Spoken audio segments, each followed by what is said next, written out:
امینہ کے اسکول میں ایک فنکشن ہو رہا تھا. اس سلسلے میں ایک ڈرامہ سٹیج کیا گیا تھا جس میں امینہ نے بھی حصہ لیا تھا. اسے ڈرامے کا مرکزی خیال ایک گیت کی صورت میں پیش کرنا تھا. اس گیت کی ریہرسل وہ کافی روز سے کر رہی تھی تاکہ کوئی کمی نہ رہے. کل فنکشن تھا. وہ گھبرا کر ٹیپ ریکارڈر میں اپنی آواز ریکارڈ کر کے بار بار سن رہی تھی. دوسری کیسٹ میں اس کے پاس گلوکارہ کی آواز تھی. وہ دونوں کا کئی بار موازنہ کر چکی تھی. اب بھی وہ گنگنا رہی تھی. جابر ہاسپٹل سے لوٹا تو مغرب کی اذان ہو چکی تھی. رات بڑی تیزی سے اپنے پر پھیلا رہی تھی. امینہ اور سمانہ کہیں بھی نظر نہیں آ رہی تھی. وہ سیٹنگ روم میں آیا. امینہ ٹیپ ریکارڈر لگائے گاتے ہوئے بڑی مگن سی تھی. اسے اپنے ارد گرد کا ذرا بھی ہوش نہیں تھا.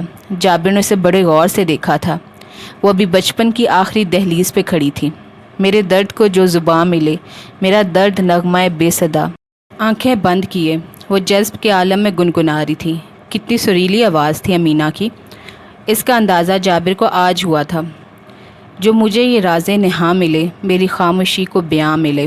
اس نے گاتے ہوئے ہاتھوں کو الفاظ کے مطابق حرکت دی تھی. جابر کے ہونٹوں پہ ایک عجیب سی مسکراہٹ آ گئی جس کا مطلب صرف اسے ہی پتہ تھا. اسے شروع سے ہی کم سن بچیاں اچھی لگتی تھیں. دل چاہتا تھا انہیں توڑ پھوڑ دے. کھیل تو بہت کھیلے تھے اس نے، مگر توڑ پھوڑ کی حسرت باقی تھی. پاپا جاب پہ چلے جاتے تھے. وہ شروع سے اسکول لیول تک ہاسٹل میں رہا تھا. پاپا نے اپنے سر سے ذمہ داری اتار دی تھی. گویا شروع کے چند دن تو وہ بڑا سہما سا رہا تھا، کیونکہ مما کے بعد اسے پاپا کے پاس رہنے کی عادت جو نہیں تھی. کلاس 4 سے انہوں نے اسے گھر سے دور اس ہاسٹل میں ڈال دیا تھا. اسے کلاس 9 کے اسٹوڈنٹ رضوان نے اس نئے کھیل کے بارے میں بتایا تھا. اس کا پہلا تجربہ جابر نے چھٹیوں میں گھر آ کر صفائی کرنے والی ماسی عطیہ کی بیٹی کے ساتھ کیا. دوسری بار وہ گھر آیا تو ماسی عظمت اور اس کی بیٹی نہیں تھی، مگر محلے اور آس پڑوس میں تو بہت سی بچیاں تھیں. میٹرک تک وہ پکا کھلاڑی بن چکا تھا اور نئے نئے گربے سیکھ چکا تھا. تب اس نے جواہر کو دیکھا. بڑی جلدی وہ اس کی باتوں میں آ گئی تھی. وہ دن بدن اس کا اسیر ہوتا چلا جا رہا تھا. حالات کچھ ایسے ہوئے کہ جواہر کی اس کے ساتھ شادی ہو گئی. وہ اپنے فعل پہ کچھ زیادہ شرمندہ نہیں تھا. آئے روز اس کی طبیعت خراب رہتی تھی. پاپا 2 ہفتے سے اپنے دوست کے پاس پشاور گئے ہوئے تھے. ادھر جواہر ہاسپٹل میں تھی. گھر میں تنہائی تھی. سامنے امینہ تھی، بچپنے کی آخری سیڑھی پہ کھڑی. دل پرانا کھیل کھیلنے کو مچل اٹھا تھا. جابر نے بڑی آہستگی سے دروازہ بھیڑا تھا. امینہ کو کچھ خبر نہیں تھی. وہ گانے کی ریہرسل میں پوری طرح مگن تھی. سمانہ جابر کے کمرے میں ٹی وی دیکھتے دیکھتے سو گئی تھی. کارٹون چل رہے تھے. وہ بیڈ پہ چڑھ کے کمبل میں گھس گئی تھی. ٹام اینڈ جیری دیکھتے دیکھتے اس کی آنکھیں بند ہو گئی تھیں. اسے کچھ خبر نہیں تھی وہ کتنی دیر سو رہی تھی اور کب اس کی آنکھ کھلی تھی. کوئی عجیب سا احساس اور آواز تھی جس سے اس کا سویا ہوا ذہن فوراً بیدار ہوا تھا. اشر نے تھوڑی دیر پہلے گھر سے اسے پک کیا تھا. وہ آفس جانے کی تیاری میں تھی جب اشر آیا. 4-5 روز اس کی طبیعت شدید خراب رہی تھی. آفس جا ہی نہ پائی تھی. مینیجر صاحب کوئی ضروری بات اس سے کرنا چاہ رہے تھے جب وہ آ دھمکا. سمانہ میرے ساتھ چلو، سیف نے بلایا. وہ فوراً سوچے سمجھے بغیر اس کے ساتھ ہو لی. اپنی گاڑی گھر چھوڑ کر وہ اشر کے ساتھ ہو لی. اپنی گاڑی گھر چھوڑ کر وہ اشر کے ساتھ بیٹھ گئی تھی. وہ کبھی بھی سیف کی ایجنسی نہیں گئی تھی، نہ ہی اسے پتہ تھا اس بارے میں. اشر اجنبی راستوں سے گزر رہا تھا. اس نئے تعمیر شدہ گھر سے وہ بالکل نا واقف تھی، جہاں اب اشر نے گاڑی روک کر اسے اترنے کا اشارہ کیا تھا. اشر بھائی یہ سب کیا ہے؟ نیچے اترا سمانہ. اشر کی سرد آواز میں اس کے بدلتے تیوروں کے ساتھ بالکل اجنبی تھی. اب سمانہ کو احساس ہوا کہ وہ یہاں کتنا بڑا دھوکہ کھا گئی ہے. وہ کسی اور پہ شک کرتی رہی تھی اور مجرم اپنا کام کر گیا تھا. اب کیا ہو سکتا تھا؟ تیر کمان سے نکل چکا تھا. اشر زبردستی دھکیل کر اسے اندر لایا تھا. تم یہاں ہو کسی کو بھی نہیں پتہ ہے. اشر بھائی آپ کیوں ایسا کر رہے ہیں؟ وہ چیخ اٹھی. اس لیے کہ میں تم سے محبت کرتا ہوں. اس روز سے جب پہلی بار تمہاری ان راز بھری نشیلی آنکھوں پہ نظر پڑی تھی میری. پہلے ذیشان درمیان میں آیا، اس کا پتہ تو میں نے صاف کر دیا تمہاری برین واشنگ کر کے، مگر سیف والا معاملہ ہاتھ سے نکل گیا. مما نے عین آخری وقت میں مجھے بتایا. اگر میں سیف کے بارے میں تمہیں بدگمان کرتا تو تم کھٹک جاتی میرے بارے میں. مجبوراً اچھے وقت کا انتظار کہہ کر دل کو بہلا لیا، مگر وہ اچھا وقت نہیں آیا اور تم سیف کے گھر چلی گئی. میں سوچتا ہوں تو تڑپ اٹھتا ہوں، دل چاہتا ہے۔ وہ پھٹی پھٹی وحشت زدہ آنکھوں سے یک ٹک اشر کو دیکھے جا رہی تھی۔ میں نے سوچا تھا خوفزدہ ہو کر تم شادی پہ آمادہ ہو جاؤ گی تو میں مما کو اپنی پسند بتاؤں گا۔ تمہارے لیے میں نے کیا کچھ نہیں کیا۔ کاشف اور لائبہ کی وین پہ گولیاں چلوائی، خوفزدہ کرنے کے لیے نامی گرامی مجرم اسلم کا سہارا لیا۔ عام حالات میں اسے منہ بھی نہ لگاتا، مگر تمہارے لیے، تمہیں پانے کے لیے میں نے قانون کا محافظ ہوتے ہوئے بھی خلاف ورزی کرنی، صرف تمہیں پانے کے لیے سمانہ، صرف تمہارے لیے۔ اس کی جذبوں کی شدت سے دہکتی آنکھیں سمانہ کے مقابل تھیں۔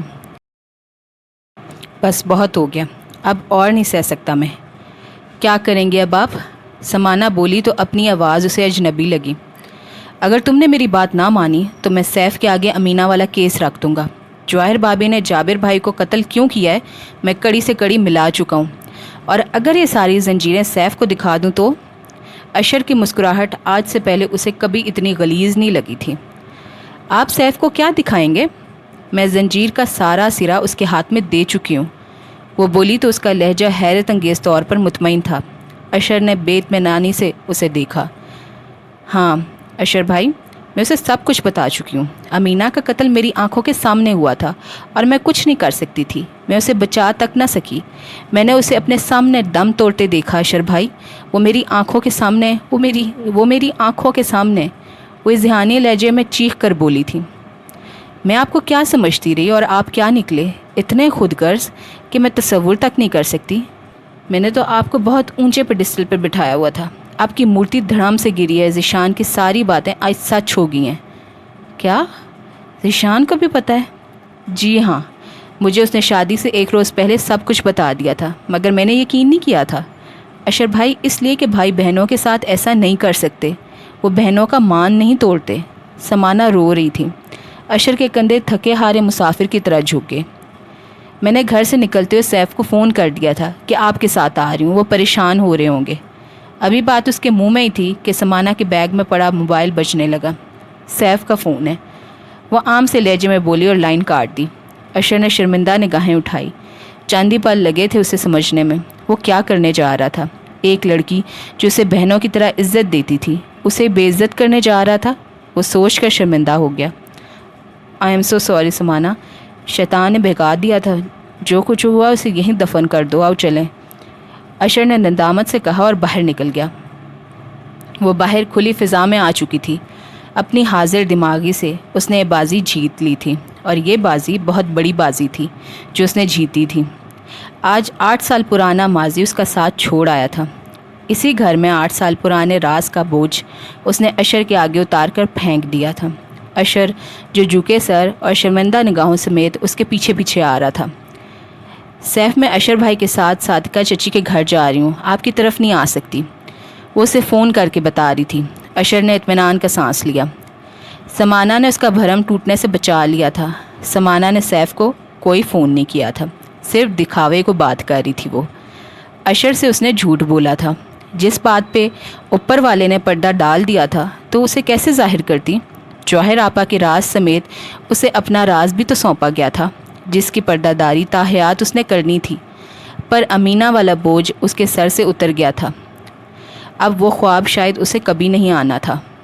جوہر آپا نے جیل میں اسے جابر کے قتل کا سبب بتا دیا تھا۔ اس دن جابر نے ڈرنک کر رکھی تھی۔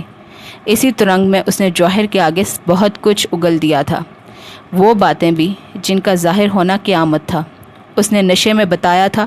امینہ کے بعد اب وہ سمانہ پر بری نظر رکھے ہوئے تھا، بس موقع کے انتظار میں تھا۔ جوہر کے سامنے پھل کاٹنے والی چھری تھی۔ اس نے جابر کے سینے پہ وار کیا۔ لائبہ اچانک اندر آئی تھی۔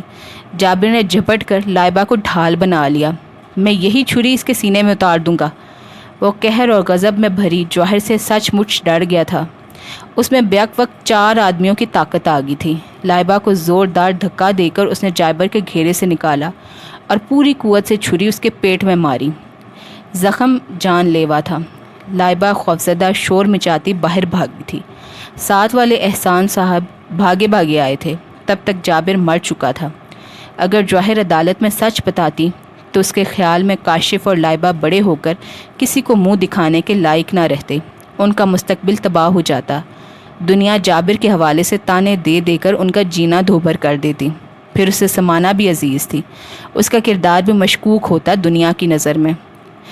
اس پہ تو بہاریں سایہ فگن تھی، وہ کیسے اسے خزاؤں کے سپورٹ کر دیتی؟ اسے بس کاشف اور لائبہ کو یہی باور کرانا تھا کہ ان کا باپ ایک آئیڈیل باپ تھا، دنیا میں ان کی پہچان باپ کے حوالے سے تھی۔ وہ کیسے یہ پہچان چھین لیتی، کیوں کر انہیں اس فخر سے محروم کرتی؟ سو اس نے لب سی لیے تھے۔ مشیت ضدی بھی شاید یہی تھی، تبھی تو جواہر کی سانسوں کی دوڑ ٹوٹ چکی تھی۔ سمانہ کا سر جھکا ہوا تھا، وہ پرسوچ نگاہوں سے اسے دیکھ رہا تھا۔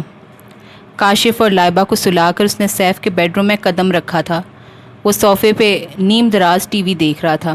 سمانہ کو دیکھ کر اس نے بازو پہ بندھی ریسٹ واچ دیکھی تھی جو 11:15 کا وقت بتا رہی تھی۔ حیرت کی بات ہی تھی، جو وہ آج تک کتراتی آئی تھی آج خود اس کے بیڈ روم میں آئی تھی۔ سیف، میں نے آپ سے سب جھوٹ کہا تھا، وہ سچ کہہ رہی تھی، کیونکہ میں آپ کو دھوکے باز سمجھتی تھی۔ میرا خیال تھا کہ آپ نے آدھی جائیداد کے لالچ میں مجھ سے شادی کی ہے۔ اچھا، اب کیسے خیال بدلا؟ کیونکہ میں آپ کو آزما چکی ہوں۔ اچھا، پھر کیسا پایا؟ آپ آزمائش میں پورے اترے۔ سمانہ صرف ایک نظر اس کی طرف دیکھ پائی تھی۔ نائٹ شرٹ کے کھلے گریبان سے جھانکتا اس کا فراق سینہ، آنکھوں میں ناشتی شوق گستاخ سی چمک کا سامنا آسان تو نہیں تھا۔ اس کی نگاہیں گریز کی وجہ سے جھک گئی تھی، اس اجنبی گریز کی وجہ سے جس کا موقع ہر لڑکی کی زندگی میں ایک بار ضرور آتا ہے۔ میری آزمائش تو تم نے جی بھر کر لی، اب اور امتحان نہ لو۔ سیف کی نگاہوں میں لطیف سی جسارت تھی۔ سمانہ نے رخ موڑنا چاہا پر بے سود۔ سیف کے بازو اس کے گرد مضبوط حصار کی طرح حائل ہو چکے تھے۔ 8 سال پہلے جابر امینہ کو مصروف دیکھ کر دروازہ بھیڑ کر اپنے کمرے میں آیا تھا، جہاں سمانہ بچپن کی ساری خوبصورتی سمیٹے سو رہی تھی۔ شیطان بری طرح حاوی تھا جب وہ کمبل اٹھا کر اس کے پاس لیٹا اور شیطانیت کا آغاز کرنا چاہا تو اسی وقت سمانہ کی آنکھ کھل گئی۔ اپنی حفاظت کا لاشعوری احساس تھا جس کے تحت وہ پوری قوت سے چیختی چلی گئی تھی۔ اس کی آواز بہت بلند تھی۔ گانے کی ریہرسل کرتی امینہ لرز گئی۔ وہ بھاگتی ہوئی جابر کے کمرے کی طرف آئی۔ جابر سے لا علمی میں دروازہ کھلا رہ گیا تھا۔ کھلے دروازے سے امینہ اندر آ گئی تھی۔ میں ابھی سب کو بتاتی ہوں۔ جابر بھاگ کر بیڈ سے اترا اور ایک ہی جسم میں امینہ کو جا لیا۔ اس بچی میں جان ہی کتنی تھی۔ اپنی حفاظت اور بچاؤ کے خیال نے جابر کو وحشی بنا دیا تھا۔ اس نے پوری قوت سے امینہ کا سر دیوار سے ٹکرا کر گردن دبائی اور پھر اسے بیڈ پر لاٹ پٹکا۔ سمانہ اس دوران جیسے ہپنوٹائز کا شکار ہو گئی تھی۔ خوف کی زیادتی سے اس کے اعصاب سن اور لب سل چکے تھے۔ امینہ کے سر سے خون نکل رہا تھا جو بڑی تیزی سے بیڈ کو سرخ کرتا جا رہا تھا۔ چند سیکنڈ میں اس کا زندگی کی حرارت سے بھرپور جسم بے جان ہو چکا تھا۔ سمانہ چیخنا چاہتی تھی مگر چیخ نہیں پا رہی تھی۔ امینہ نے اسے تو بچا لیا تھا مگر وہ خود کو نہیں بچا پائی تھی۔ پھر جابر اس کی طرف پلٹا۔ اگر کسی کو بتایا تو ذبح کر دوں گا۔ میں کسی کو کچھ بھی نہیں بتاؤں گی۔ اس وقت وہ ہر بات مانتی چلی گئی۔ زندگی اسے بھی پیاری تھی۔ پھر جابر جس طرح خاموشی سے آیا تھا اسی طرح سمانہ کو لے کر ہاسپٹل جواہر کے پاس آ گیا۔ واپسی میں وہ جب جواہر اور بچے کے ساتھ واپس آیا تو تب اسے امینہ کے قتل کا پتہ چلا۔ اس کی اداکاری جاندار اور ڈائیلاگ پور اثر تھے۔ کسی کو شک تک نہ ہوا۔ سمانہ کو اس کے بعد وہ خواب آنا شروع ہوا جو اس کی بے بسی کا منہ بولتا ثبوت تھا۔ اب تو جابر بھی انجام کو پہنچ چکا تھا۔ اس نے اشر کو آدھی بات بتا کر برسوں پرانا خوف ختم کر دیا تھا۔ امینہ کے درد کو جانے زبان ملی تھی یا نہیں، مگر اس کی برسوں پرانی اذیت کا خاتمہ ہو گیا تھا۔ سیف کے سینے پہ سر رکھے وہ پرسکون نیند سو رہی تھی، جہاں امینہ بادلوں کے سنگ شرارتیں کر رہی تھی، مسکرا رہی تھی۔ اس نے جھانک کر سمانہ کی طرف ہاتھ ہلایا تھا۔ جواباً سمانہ کے لب سوتے میں مسکائے تھے۔ اس کے ساتھ ہی یہ ناول مکمل ہوا۔ آج لاسٹ ایپیسوڈ تھی ایک بھید ہے زندگی ناول کی، اور نبیلہ براجہ نے بہت ہی خوبصورت انداز میں اس کو لکھا ہے۔ شارٹ ناول تھا لیکن بہت ہی سبق آموز تھا اور بہت ہی ایموشنل تھا۔ یہ پڑھتے ہوئے میں بہت ایموشنل ہو جاتی تھی کیونکہ مجھے یہ بہت جذباتی لگا ہے اور میرے دل کے کافی قریب تھا۔ اس کے بارے میں آپ نے بھی بتانا ہے کہ یہ آپ کو کیسا لگا ہے، اور ملتے ہیں اگلے ناول میں۔ چینل پہ نئے ہیں تو اس کو سبسکرائب کیجیے گا، لائک کیجیے گا اس ویڈیو کو اگر پسند آئی ہے، اور اپنے فیڈ بیک سے ضرور آگاہ کیا کریں، بہت اچھا لگتا ہے، بہت خوشی ہوتی ہے، اور اس کو شیئر بھی کیجیے گا۔ ملتے ہیں اگلے ناول میں انشاءاللہ۔ اللہ حافظ۔